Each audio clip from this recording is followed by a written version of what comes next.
ناظرین محترم، کل کی تراویح میں ہم نے آپ سے عرض کیا تھا کہ ملکہ سبا کا تخت سلیمان علیہ السلام کے دربار میں آنکھ جھپکنے میں کس شخصیت نے حاضر کر دیا تھا۔ تو مختلف آراء مفسرین نے بیان کی ہیں۔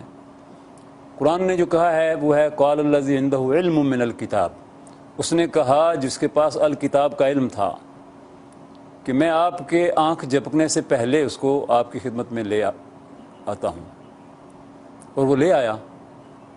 کون تھا یہ؟ ظاہر ہے کہ حضرت سلیمان علیہ السلام معجزانہ طور پر اگر لاتے تو وہ خود لاتے، لیکن ان سے تو وہ کلام کر رہا ہے جو لانے والا ہے۔ مختلف شخصیات کے بارے میں مفسرین نے اپنی اپنی رائے کا اظہار کیا ہے، لیکن میں یہ سمجھتا ہوں کہ قرآن کے الفاظ جو ہیں ان سے یہ معلوم ہوتا ہے کہ یہ جبریل تھے۔ الکتاب کا علم انہی کے پاس ہے، تمام کتابیں آسمان سے، تمام صحیفے انہی کے ذریعے سے نازل کیے گئے، حتیٰ کہ الکتاب یعنی قرآن پاک، اس کا علم بھی انہی کے پاس ہے۔ تو ان کے بارے میں حضور نے اپنی حدیث میں جو ایک مرتبہ بیان فرمایا کہ میں نے جبریل کو جب اس کی اپنی اصلی شکل میں دیکھا، اور بعض اوقات اصلی شکل میں دیکھا آپ نے، تو فرمایا کہ وہ افق تا افق یعنی مشرق سے لے کر مغرب تک اس کے پر پھیلے ہوئے تھے۔ تو یہ جبریل ہی ہو سکتے ہیں کہ انہوں نے یہ کام کر دیا، اور ظاہر ہے کہ انبیاء کرام کے ساتھ جبریل امین کا تعلق جو ہے وہ موجود رہتا تھا، تو انہوں نے وہ تخت پیش کر دیا۔ پھر ملکہ سبا جو ہے وہ بھی خود آ گئی اور تخت کو بھی دیکھا، اس نے پوچھا یہ تخت تمہارا ہی ہے؟ تو اس نے کہا کأنہ ہو، اسی کی طرح کا لگتا ہے۔ بتایا کہ ہاں تیرا ہی تخت ہے۔ پھر اس کے بعد وہ مسلمان ہو گئی۔ بعض لوگ جو بات میں مرچ مسالہ لگاتے ہیں، انہوں نے حضرت سلیمان کی اس کے ساتھ شادی کے تذکرے کیے، قرآن نے نہیں بیان کیا۔ اگر شادی کر بھی لی ہو تو کوئی حرج کی بات نہیں ہے، لیکن قرآن مجید کے اندر اس موضوع کو نہیں چھیڑا گیا۔ قرآن مجید اصل عبرت کی بات جو ہے اس کو پیش کرتا ہے۔ تو قرآن مجید میں یہ واقعہ یوں بیان کیا گیا ہے۔ سلیمان علیہ السلام کی شوکت بھی ہے اس کے اندر، اور ملکہ سبا کا قبول اسلام بھی ہے۔ آگے اللہ تبارک و تعالیٰ 20واں پارہ جو آج ہم نے پڑھا ہے اس کے اندر اپنی قدرتیں بیان فرماتا ہے۔ ام من خلق السماوات والارض ام من یہدیکم فی ظلمات البر والبحر ام من یبدأ الخلق ام من یجیب المضطر، یعنی مختلف سوال پوچھتا ہے اللہ تعالیٰ۔ زمین و آسمان کو کس نے پیدا کیا؟ تمہیں سمندروں کے اندھیرے راستے میں کون ہدایت و رہنمائی دیتا ہے؟ تمہارے اوپر کوئی مصیبت پڑ جائے تو کون اس کو دور کرتا ہے؟ کس نے ابتدا کی تھی اس تخلیق کی، اور کون اس کو دوبارہ پھر پیدا کرے گا؟ الہ مع اللہ، کہ اللہ کے ساتھ کوئی اور الہ ہے؟ تو ظاہر ہے کوئی اور الہ نہیں ہے، وہی ہے جو سارے کام کرتا ہے۔ لیکن انسان ساری حقیقتوں کو دیکھتا ہے، ماننے والے کم ہیں اور وہی خوش نصیب ہیں جو مان جاتے ہیں۔ دیگر لوگ یہ ساری چیزیں دیکھتے تو ہیں لیکن حیوانوں کی آنکھوں سے، عبرت کی نگاہ سے نہیں دیکھتے، اس لیے حقیقت تک نہیں پہنچ پاتے۔ علم زیادہ ہونا جو ہے وہ اس بات کی دلیل نہیں ہے کہ کوئی آدمی حقیقت تک پہنچ جائے گا۔ یہ اللہ تعالیٰ کی طرف سے سعادت ملتی ہے۔ بعض اوقات ایک ان پڑھ آدمی حقیقت کو پا جاتا ہے اور ایک بہت پڑھا لکھا آدمی نہیں پا سکتا۔ صحابہ کرام کوئی بہت پڑھے لکھے لوگ تو نہیں تھے، لیکن اللہ تبارک و تعالیٰ نے ان لوگوں کو یہ سعادت عطا فرمائی، اور پھر اس سعادت کے نتیجے میں علم بھی ان کو عطا کر دیا، دنیا کا بھی، دین کا بھی، آخرت کا بھی، اور تمام امور و معاملات کا۔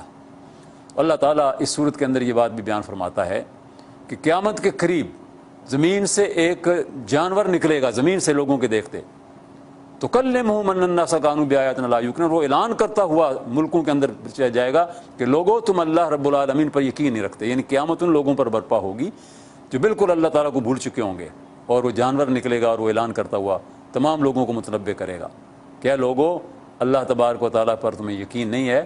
آج وہ دن آ گیا ہے کہ جب تمہیں پتہ چل جائے گا کہ اللہ اور اس کے وعدے سچے ہیں۔ آگے اللہ تبارک و تعالیٰ نے نیک لوگوں کے اور برے لوگوں کے دونوں کے تذکرے کیے ہیں، اور فرمایا ہے کہ جو اچھا کام کرتا ہے تو اس کا اپنا بھلا ہے، اللہ پر تو کوئی احسان نہیں کرتا۔ جو کوئی برا کام کرتا ہے تو اللہ کا تو کوئی نقصان نہیں کر سکتا، اس کا اپنا نقصان ہے، اپنی نفس پر وہ ظلم ڈھاتا ہے۔ اور فرمایا کہ آپ کہہ دیجئے مجھے میرے رب نے حکم دیا ہے کہ میں سر تسلیم خم کر دوں، اور سر تسلیم خم کر دینے ہی کے اندر کامیابی ہے۔ اور اللہ کے نبی صلی اللہ علیہ وسلم اور صحابہ کرام اور اہل ایمان کی شان ہی یہ ہے کہ وہ اللہ کا حکم آنے کے بعد اپنا سب کچھ جو ہے وہ قربان کر دیتے ہیں، سر جھکا دیتے ہیں کہ یہ رب کا حکم ہے، آمنا وصدقنا۔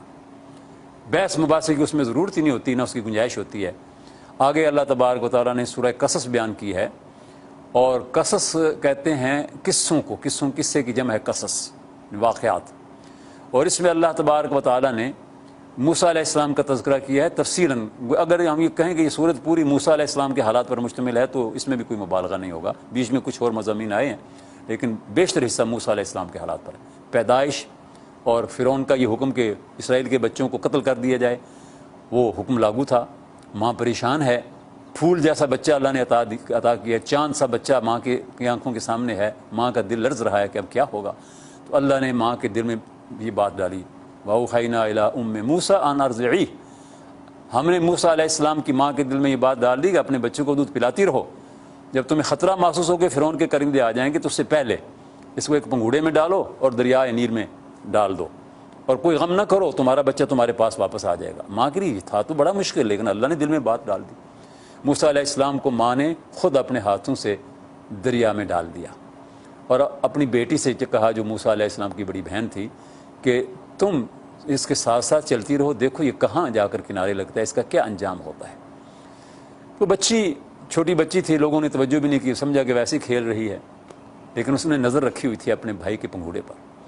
بادشاہ کا محل بھی دریا کے کنارے تھا، وہاں جا کر یہ کنارے لگا اور نکالا گیا، اور بادشاہ نے ارادہ کیا کہ اس کو قتل کر دیا جائے، لیکن ملکہ آڑے آ گئی اور اس نے کہا کہ نہیں، ہم اسے اپنا بیٹا بنا لیں گے، کتنا پیارا چاند سا بچہ ہے، ہمیں نفع پہنچائے گا. چنانچہ موسیٰ علیہ السلام کی اللہ تبارک و تعالیٰ نے پرورش کا انتظام بھی اس دربار اور اس محل کے اندر کر دیا جس محل کو بالآخر موسیٰ علیہ السلام نے ملیامیٹ کرنا تھا، کیونکہ وہ باطل کا محل تھا، لیکن اللہ نے اسی کے اندر اپنے موسیٰ کی پرورش کا انتظام کر دیا.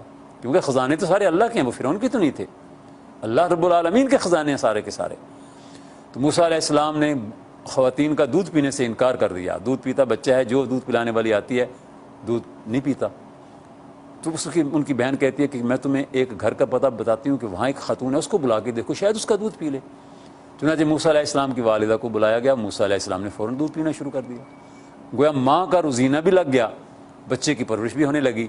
تو اسی طرح سے جوان ہوئے. اسرائیلی جب ظلم ڈھاتے تھے، اسرائیلیوں کے اوپر جب قبطی ظلم ڈھاتے تھے، آج تو معاملہ الٹ ہے نا، آج اسرائیلی ظلم ڈھا رہے ہیں. آج اسرائیلیوں نے غزہ کے اوپر جو قیامت برپا کر رکھی ہے، دل کے ٹکڑے ہو گئے ہیں ہمارے، اور عالم اسلام سویا ہوا ہے. امت مسلمہ کے حکمران اس بات سے بے خبر ہیں کہ ان کے ذمہ داریاں کیا ہیں. کوئی صلاح الدین ایوبی نہیں ہے، کوئی محمد بن قاسم نہیں ہے. تو اس وقت اسرائیلیوں کے اوپر قبطی ظلم ڈھاتے تھے. تو موسیٰ علیہ السلام نے ایک اسرائیلی کی حمایت میں ایک قبطی کو تادیباً ایک مکہ مارا. ارادہ قتل کا نہیں تھا، لیکن وہ اس مکے سے مر گیا. اس پر موسیٰ علیہ السلام کے خلاف کیس بن گیا، اور پھر موسیٰ علیہ السلام تفصیل کے ساتھ یہ واقعہ ہے. اگر آپ دیکھنا چاہیں تو کتاب کے اندر دیکھیں، یہ ہماری جو کتاب ہے خلاصہ مضامین قرآن، اس کے اندر آپ دیکھ لیں. موسیٰ علیہ السلام وہاں سے پھر چل نکلے، مدین کی طرف چلے، لمبا سفر کر کے مدین میں پہنچے. وہاں شیخ مدین سے ملاقات ہوئی. انہوں نے کہا کہ تم میری بکریاں چراؤ، اگر 8 سال چراؤ میں تمہیں اپنی بیٹی کا نکاح کر دوں گا، اور اگر 10 سال چراؤ تو یہ تمہارا احسان ہوگا. تو موسیٰ علیہ السلام نے 10 سال وہاں بکریاں چرائیں. شیخ مدین کی بیٹی سے نکاح ہوا. پھر 10 سال کے بعد واپس مصر کی طرف چلے، اور راستے میں اللہ تبارک و تعالیٰ نے نبوت عطا فرمائی. پھر موسیٰ علیہ السلام کا اور فرعون کا مقابلہ جو ہے اس کو بیان کیا ہے، اور فرعون کی شکست اور اس کا غرق ہونا، موسیٰ علیہ السلام اور ان کی قوم کا کامیاب ہونا، یہ سارا بیان فرمایا ہے. پھر اللہ تبارک و تعالیٰ نے حضور کی دعوت کی طرف اشارہ فرمایا ہے، اور فرمایا ہے کہ یہ لوگ آج انکار کر رہے ہیں آپ کی اس دعوت کا، یہ ہدایت پر آنے کے لیے تیار نہیں ہیں. انک لا تہدی من احببت ولکن اللہ یہدی من یشاء. آپ کا اختیار نہیں ہے کہ آپ ہدایت زبردستی کسی کو دے دیں، آپ کی ذمہ داری یہ ہے کہ آپ بات پہنچا دیں. ہدایت اللہ تعالیٰ کے ہاتھ میں ہے، وہ جس کو چاہتا ہے ہدایت دے دیتا ہے. بڑے سے بڑا کافر مسلمان ہو گیا، اور جن کے بارے میں آپ کو بڑی امیدیں تھیں وہ نہ ہوئے. یہ اللہ تبارک و تعالیٰ کی اپنی تقسیم ہے. پھر اللہ نے ایک اور حقیقت بیان فرمائی ہے جس کو ہم اور آپ دیکھتے ہیں، اور کتنی بڑی حقیقت ہے. فرمایا دیکھو اگر سارے زمانے کے لیے رات چھا جاتی تو زندگی کی کیا کیفیت ہوتی، لیکن اللہ تبارک و تعالیٰ اس رات کے اندھیرے سے دن کی روشنی طلوع کرتا ہے. پھر تصور کرو کہ اگر ہمیشہ کے لیے سورج چمکتا رہتا اور رات آتی ہی نہ تو تمہیں سکون کہاں ملتا. لیکن اللہ تبارک و تعالیٰ سورج کو غروب کرتا ہے، رات کے سکون میں تم آرام کرتے ہو، دن کو کاروبار کرتے ہو. پھر آگے اللہ نے قارون کا ذکر کیا ہے جو موسیٰ علیہ السلام کی قوم کا فرد تھا، لیکن فرعون کا درباری تھا، اور مال و دولت کے خزانے اتنے تھے کہ اس کے خزانوں کی کنجیاں کئی افراد اٹھاتے تھے، ایک آدمی نہیں اٹھا سکتا تھا. فخر و غرور کے ساتھ وہ نکلا تو دنیا داروں نے کہا کہ بڑا خوش نصیب ہے، انہ لذو حظ عظیم، بڑے نصیبے والا ہے. لیکن جو اہل ایمان تھے انہوں نے کہا کہ کیا نصیب ہے اس کا، اس کی دولت نے اس کو گمراہ کر دیا. اگلے دن اللہ تعالیٰ فرماتا ہے کہ میں نے فخسفنا بہ وبدارہ الارض، اس کو اور اس کے تمام خزانوں کو، اس کے محلات کو زمین میں دھنسا دیا، اور جو لوگ اس پر رشک کر رہے تھے آج ان کو پتہ چلا تو کفی افسوس ملنے لگے کہ اوہو ہم تو غلط فیصلہ کر رہے تھے کہ یہ بڑا خوش نصیب ہے۔ اللہ کا شکر ہے کہ اللہ نے ہمیں بچا لیا۔ تلک الدار الآخرۃ نجعلھا للذین لا یریدون علوا فی الارض ولا فسادا، یہ آخرت کا دن کا گھر جو ہے وہ ان لوگوں کے لیے ہے جو دنیا کے اندر تقوی کی زندگی اختیار کرتے ہیں اور زمین کے اوپر فساد نہیں پھیلاتے۔ فرعونوں اور نمرودوں کے لیے، قارونوں کے لیے اور اللہ کے باغیوں کے لیے اس روز کوئی جائے پناہ نہیں ہوگی، جائے پناہ ہوگی تو اللہ کے فرما بردار بندوں کے لیے ہوگی۔ تو موسیٰ علیہ السلام نے جو واقعات بیان کیے تھے، وقص علیہ القصص، شیخ مدین کے سامنے سارے واقعات بیان کیے کہ کس طرح ہماری قوم پر گزر رہا ہے، مجھ سے کیا غلطی ہوگی، میں پھر کیسے وہاں سے چل نکلا۔ تو انہوں نے فرمایا لا تخف نجوت من القوم الظالمین، کوئی خوف نہ کر، ظالموں کی قوم سے اللہ نے تجھے نجات عطا فرما دی ہے۔ تو پھر یہ وہاں پر رہے شیخ مدین کے پاس، اور پھر وہاں سے واپس گئے تھے۔ یہ سورہ قصص کے اختصار کے ساتھ مضامین ہے۔ اگلی سورہ جو ہے سورہ عنکبوت ہے۔ عنکبوت مکڑی کو کہتے ہیں، اور اللہ نے مثال دی ہے کہ اللہ کو چھوڑ کر جن جن کو تم پکارتے ہو تو ان کی حیثیت تو ایسے ہے جیسے مکڑی کا جالا۔ وَإِنَّ أَوْهَنَ الْبُيُوتِ لَبَيْتُ الْعَنْكَبُوتِ، اور سب سے کمزور گھر تو مکڑی کا گھر ہوتا ہے، اس کی کوئی حیثیت نہیں ہوتی، اس کے سہارے تم پکڑتے ہو اللہ کو چھوڑ کر کے کہ جس کا سہارا کبھی ٹوٹتا نہیں ہے۔ تو یہ سورت جو ہے عنکبوت، یہ بھی مکی سورت ہے، اور اس میں آغاز ہی میں اللہ تعالیٰ نے فرمایا کہ ایمان کے ساتھ آزمائشیں آتی ہیں، اور اللہ تعالیٰ آزمائش میں ڈالتا ہے، لیکن اللہ اپنے بندوں کو آزمائش کے بعد کامیابی عطا فرماتا ہے۔ الف لام میم احسب الناس ان یترکوا ان یقولوا آمنا وهم لا یفتنون، کیا لوگوں نے یہ گمان کر لیا ہے کہ صرف دعویٰ کریں گے ایمان کا اور بس اس کے بعد کچھ بھی نہیں؟ نہیں، ایمان کا دعویٰ کرنے کے بعد پھر آزمائش آتی ہے، اور یہ آزمائش جو ہے اس سے جو سرخ رو ہو کر نکلتے ہیں وہ کندن بن جاتے ہیں، سونا بن جاتے ہیں، اللہ کے محبوب ہو جاتے ہیں۔ اور فرمایا کہ تم سے پہلوں کو بھی آزمایا تھا، اور جو آزمائش میں ڈالنے والے ہیں وہ یہ نہ سمجھیں کہ وہ بڑے طاقتور ہیں۔ اللہ تبارک و تعالیٰ فرماتا ہے ہم حسب الذین یعملون السیئات ان یسبقونا، کیا وہ ہمیں شکست دے دیں گے؟ یہ خیال ہے ان کا، ساء ما یحکمون، بہت بری سوچ ہے ان کی، عنقریب پکڑے جائیں گے، اللہ اپنی رسی کھینچے گا، ان کی کوئی حیثیت نہیں رہے گی۔ ماں باپ کے حقوق ادا کرنے کا حکم دیا گیا، وَوَصَّيْنَا الْإِنسَانَ بِوَالِدَيْهِ، ماں باپ کے حقوق اللہ کے بعد سب سے زیادہ ہیں۔ پھر اللہ نے نوح علیہ السلام کا ذکر کیا ہے کہ انہوں نے 950 سال اللہ کے راستے میں ماریں کھائیں، فَلَبِثَ فِيهِمْ أَلْفَ سَنَةٍ إِلَّا 50 عَامًا فَأَخَذَهُمُ الطُّوفَانُ وَهُمْ ظَالِمُونَ، 950 سال دعوت پہنچانے کے باوجود جب لوگ نہیں مانے، تھوڑے سے لوگ مسلمان ہوئے تو پھر طوفان آ گیا، سارے کافروں کو اس نے برباد کر دیا، اہل ایمان بچ گئے۔ پھر آگے ابراہیم علیہ السلام کا ذکر ہے، ان کو آگ میں ڈالا گیا مگر اللہ نے زندہ نکال لیا۔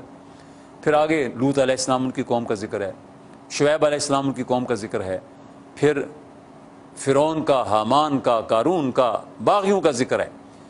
فَكُلًّا أَخَذْنَا بِذَنبِهِ، ان سب مجرموں کو ہم نے ان کے گناہوں کی وجہ سے پکڑ لیا۔ وہ جو سمجھتے تھے کہ ہمارے اوپر کوئی گرفت نہیں ہوگی، وہ گرفت میں آ گئے۔